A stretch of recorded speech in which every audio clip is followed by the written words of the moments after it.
Hello दोस्तों, सरकारी dose YouTube channel में आपका हार्दिक स्वागत है। मैं आज लेकर आ गया हूँ बहुत बड़ी अपडेट।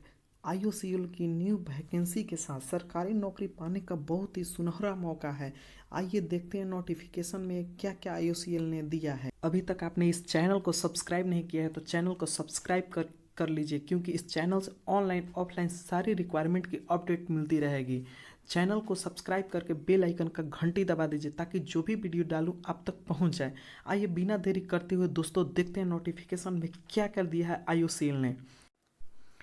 एडवर्टाइजमेंट नंबर है PLHRESTB requirement 2022। Date of notification है 24/1/2022, यानी 24 जनवरी 2022 से फॉर्म फिलअप स्टार्ट हुआ है। लास्ट डेट है and time of receipt of application है 18/2/2022, यानी 18 फरवरी 2022 शाम को 6 बजे तक फॉर्म फिलअप होगा। आगे देखते हैं requirement for filling non executive vacancy in pipeline division application are invited from eligible Indian national for the following non-executive vacancy in various location pipeline division as per title given below। उसके अनुसार करना है। Reason दिया है यहाँ पर, कौन कौन सा रीजन यहाँ देखते हैं। यहाँ रीजन है, यहाँ स्टेट हो गया, कौन कौन से स्टेट में कितने कितने वैकेंसी हो जाएगा उसके अनुसार। नेम ऑफ पोस्ट हो गया, पोस्ट कोड हो गया, कौन सा पोस्ट के लिए कौन सा पोस्ट कोड है। नंबर ऑफ वैकेंसी हो गया, यू आर अनरिजर्व्ड हो गया, ST SC हो गया, यहाँ ST हो गया, OBC EWS हो गया, PWBD हो गया, EXM हो गया, एक सर्विस मैन हो गया। सबसे पहले ERPL का दिया है, eastern region pipeline, West Bengal आता है। ईस्टर्न में वेस्ट बंगाल हो गया। इंजीनियरिंग असिस्टेंस में एक वैकेंसी है जो जनरल के लिए है सिर्फ। ERPL वेस्ट बंगाल टीए के लिए हो गया। ये टीए के लिए 2 वैकेंसी है, एक जनरल में है, एक SC में है। ERPL असम भी आता है, ERPL में ईस्टर्न रीजन में आता है। इसका ये ऑपरेशन के लिए क्या है, 2 वैकेंसी है, एक ईवार में है, एक SC में है। फिर असम में टीए का कितना 2 वैकेंसी हो गया, एक ईवार में हो गया, एक EWS इकोनॉमिकल वीकर सेक्शन में हो गया। ERPL उत्तर प्रदेश भी ERPL में ही आता है, बिहार भी आता है। सब उसी तरह बारी बारी यहाँ करके सब सारी वैकेंसी दिए हैं, कौन कौन से स्टेट में कितने सारी वैकेंसी और कितने पोस्ट में कितने सारी वैकेंसी है। इसको आगे देखते हैं, चलिए इसको आगे देखते हैं। फिर दिया है इधर NRPL नॉर्थ रीजन पाइपलाइन में दिया है, जो कि दिल्ली आता है, हरियाणा आएगा, पंजाब आएगा, उत्तर प्रदेश का कुछ हिस्सा भी आता है उसमें, और पंजाब का है ये। फिर पंजाब का कौन कौन सा आएगा, फिर उत्तर प्रदेश का सब बारी बारी पोस्ट कोड यहाँ दिया गया है, यहाँ वैकेंसी दे दिया गया है टोटल कौन कौन सा है। आगे फिर देखते हैं कौन सा है। WRPL का मतलब होगा west region pipeline. West region में कौन कौन सा स्टेट आता है आईओसीएल का, गुजरात आता है, राजस्थान आता है, मध्य प्रदेश, महाराष्ट्र, गुजरात में ये सब दिया है। यहाँ पोस्ट कोड हो गया, ये वैकेंसी बारी बारी हो गया। ये भी WRPL में महाराष्ट्र भी इधर दिया है सब। आगे आगे देखते हैं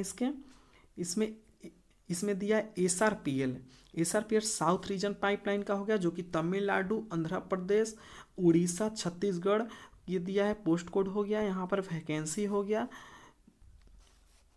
आगे देखते हैं ACRPL का दिया है। ACRPL मतलब south east region pipeline. Orissa भी कुछ हिस्सा आता है, छत्तीसगढ़ का कुछ हिस्सा, आंध्र प्रदेश आता है। यहाँ पर ऐसे ही पोस्ट कोड हो गया और टोटल ये वैकेंसी हो गया। EWS SC ST OBC general सब PWBD EXM सर्विसमैन में कितना कितना वैकेंसी है सब डिटेल वाइज दिया है। आगे देखते हैं इसके क्या दिया है। एज लिमिट हो गया, यहाँ पर candidate should not be less than 18 years, मतलब 18 साल से कम नहीं होना चाहिए। Should not be more than 26 year, 26 साल से ज़्यादा भी नहीं होना चाहिए। ये डेट 24/1/2022 तक होना चाहिए, यानी 24 जनवरी 2022 तक।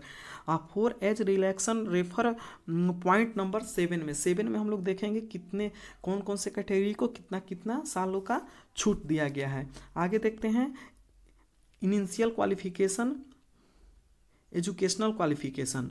अब देखें इंजीनियरिंग असिस्टेंट मैकेनिकल ग्रेड 4 इसके लिए क्या चाहिए हमको, क्वालिफिकेशन रिक्वायरमेंट क्या है यूसीएल ने मांगा है, 3 years फुल टाइम डिप्लोमा या 2 years through lateral entry after ITI of minimum 1 year duration in any the following discipline of engineering from a government recognise institute. Mechanical से होना चाहिए या ऑटोमोबाइल से होना चाहिए इंजीनियरिंग से, यानी 3 साल आपका डिप्लोमा होना चाहिए या 2 साल लेटरल एंट्री से ITI और 1 साल 2 साल ITI होना चाहिए और एक लेटरल एंट्री से डिप्लोमा होना चाहिए।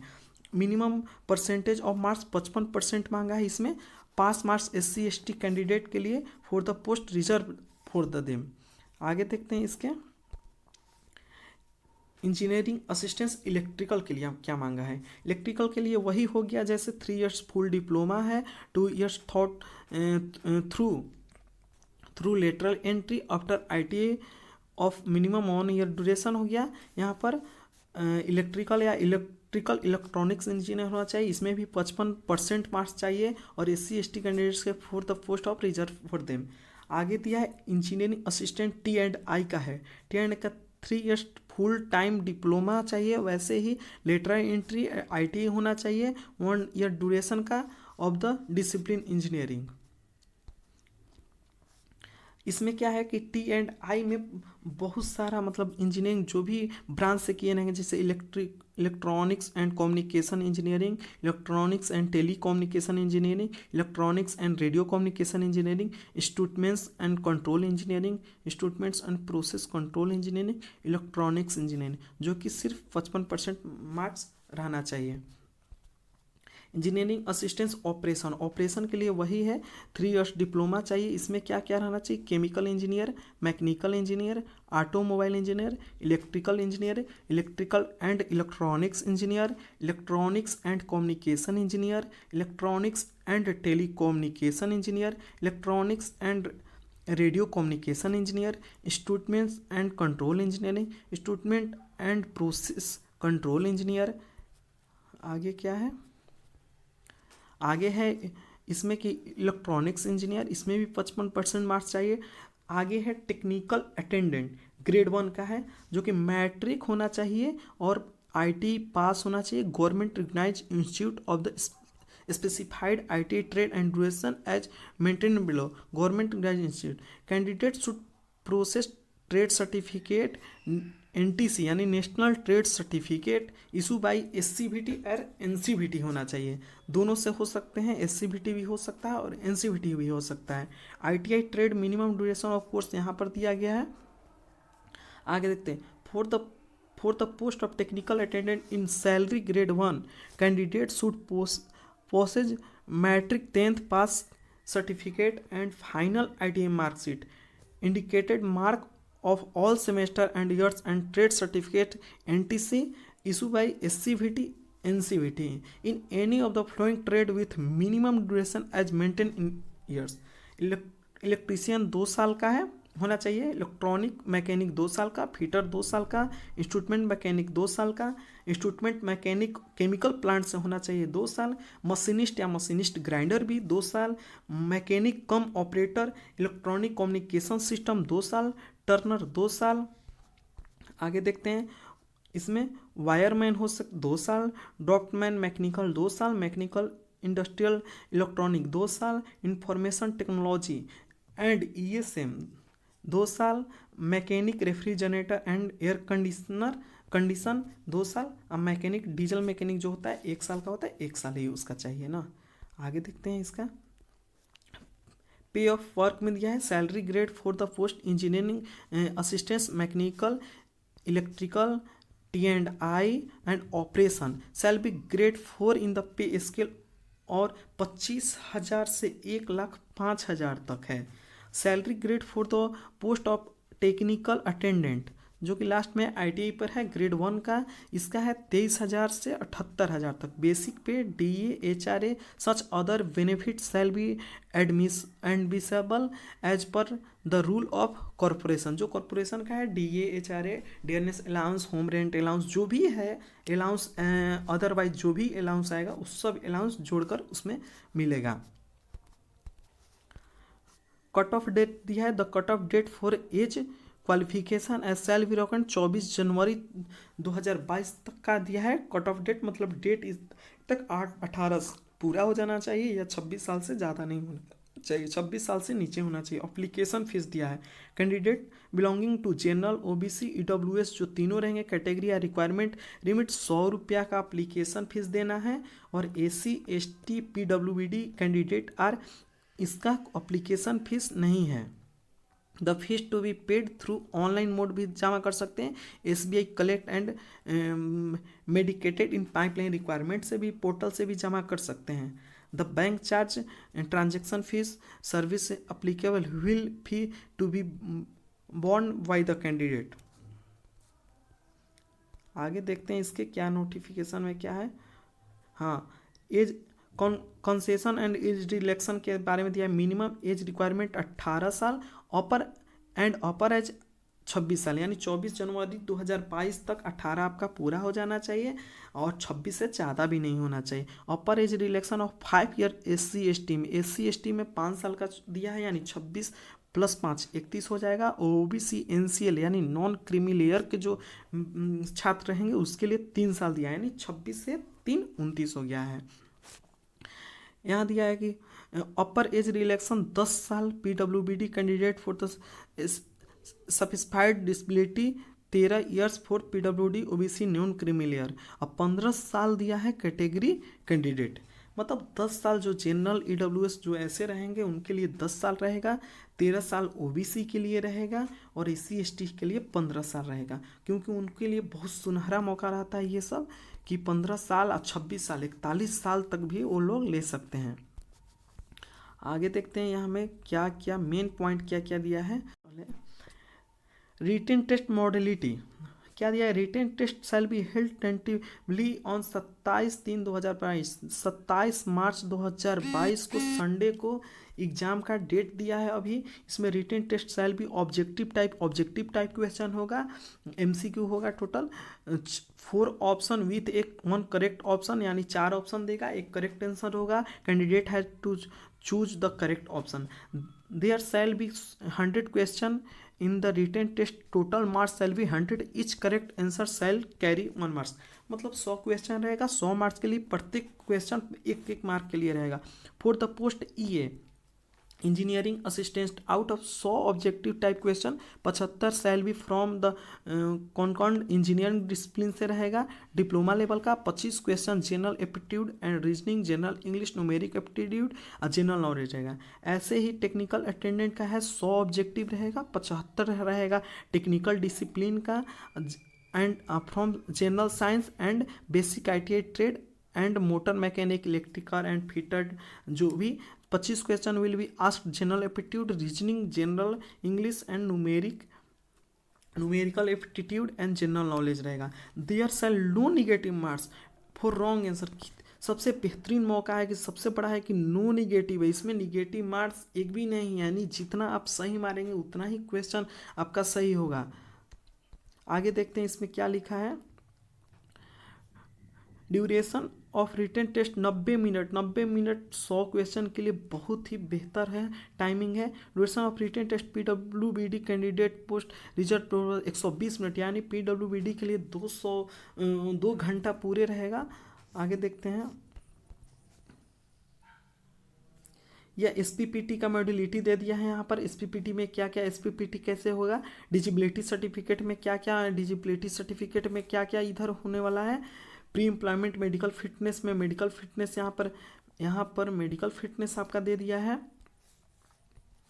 आगे देखते हैं, वेरिफिकेशन ऑफ डॉक्यूमेंट दिया है। यहाँ पर वेरिफिकेशन ऑफ डॉक्यूमेंट में कैसे हुआ, वेरिफिकेशन ऑफ डॉक्यूमेंट में और क्या क्या चाहिए वो तो बाद की बात है। सबसे पहले एग्जाम में क्या क्या आने वाला है सबसे पहले ये देखा जाए, और ये सब बात की बात है। अब जनरल इंस्ट्रक्शन इधर दे दिया है, और क्या दिया है, आगे चलते हैं बढ़ते हुए। इधर इम्पोर्टेंस कुछ नहीं, रिक्वायरमेंट और फिलिंग ऑनलाइन एप्लीकेशन, कैसे कैसे एप्लीकेशन को फिलिंग, कैसे कैसे एप्लीकेशन को करना है, क्या क्या चाहिए, फोटोग्राफ कितना में चाहिए और सिग्नेचर कितना में चाहिए, सब दिया है। क्या क्या यहाँ ज़रूरी है, ईमेल आईडी, मोबाइल नंबर ज़रूरी है, ये दिया है। आगे देखते हैं इसके, ये तो एप्लीकेशन फिलअप करने के कैसे, हाउ टू अप्लाई, कौन सा साइट रहेगा, साइट यही है। यहाँ से भी क्लिक करके आप ऑनलाइन IOCL के का भर सकते हैं। यहाँ पर the portal of submitting online application will be 24 जनवरी से 6 बजे से स्टार्ट हुआ है और 18 फरवरी तक होगा। Paper based application will not be accepted, paper based application not accept होगा क्योंकि सिर्फ ऑनलाइन आपका एक्सेप्ट होगा। Query if any may be address of following, अगर कोई भी आपका क्वेश्चन होगा IOCL से तो आप ऐसे यहाँ पर सबका बारी बारी ERPL का है, ईस्टर्न रीजन का, ईस्टर्न रीजन पाइपलाइन का ERPL रिक्वायरमेंट @India Oil है, NRPL का वैसे ही ईमेल आईडी है, SCRPL क्या है, सबका मतलब अपना अपना ईमेल एड्रेस दे दिया है। आपको कोई भी क्यूरी रहेगा आप बेझिझक इसमें पूछ सकते हैं, आप मेल करके। एप्लीकेशन में kindly note then only such query which are related to be advertisement and have not been address the above advertisement shall be, मतलब कोई भी क्वेश्चन होगा आपको क्वेश्चन पूछने के लिए, कोई भी क्यूरी पूछने के लिए आपको ये दे दिया गया है ईमेल एड्रेस। इंपॉर्टेंट डेट में देखते हैं, इंपॉर्टेंट डेट में क्या है, इंपॉर्टेंट डेट यही है कि आपका 24 जनवरी 2022 से फॉरम स्टार्ट होने वाला है। Last date of submission of online ये है application including payment of application fees 100 रुपया है जनरल OBC EWS के लिए। 18/2/2022 यानी 18 फरवरी 2022 शाम को 6 बजे तक। Tentative date of downloading admit card दिया है 14 मार्च 2022 से 6 बजे से 27 मार्च 2022 तक दिया है। डेट ऑफ रिटेन टेस्ट दिया है 27 मार्च 2022 को, संडे को दिया है exam. SPPT for all discipline को दिया है 1/4/2022 को, यानी 1 अप्रैल 2022 को होगा SPPT। इम्पोर्टेंट इधर कुछ नहीं, ज़्यादा कुछ नहीं दिया है। चलिए, बहुत बेहतरीन सुनहरा मौका है IOCL में नौकरी पाने का, क्योंकि ITI वाले भी कर सकते हैं और मैकेनिकल इलेक्ट्रिकल बहुत सारे जो ब्रांच की से हैं, मतलब डिप्लोमा ब्रांच, बीटेक से सब लोग कर सकते हैं। सब रीजन में दिया है, पूरा ऑल स्टेट में बहुत सारे स्टेट का मतलब वैकेंसी है। बिहार, उत्तर प्रदेश, वेस्ट बंगाल, असम, महाराष्ट्र, तमिलनाडु, आंध्र प्रदेश, उड़ीसा, छत्तीसगढ़, बहुत सारे स्टेट का है। बाकी सब लोग कर सकते हैं। ITI वाले का भी सुनहरा मौका है, बहुत ही बेहतरीन होता है। सबसे बड़ा ये है कि निगेटिव मार्क्स इसमें नहीं दिया है। ठीक है, आप लोग चैनल को सब्सक्राइब कर लीजिए, क्योंकि इसी तरह आपको हर ऑनलाइन और ऑफलाइन सारी रिक्वायरमेंट को आपको अब तक पहुंच जाएगी। चैनल को सब्सक्राइब कर लीजिए और बेल आइकन का घंटी दबा दीजिए, क्योंकि जो भी हम वीडियो डालेंगे आप लोग तक पहुंच जाए, सारी ऑनलाइन ऑफलाइन सारी रिक्वायरमेंट आप लोग तक पहुँच जाएगी। धन्यवाद दोस्तों, नमस्कार, जय हिंद।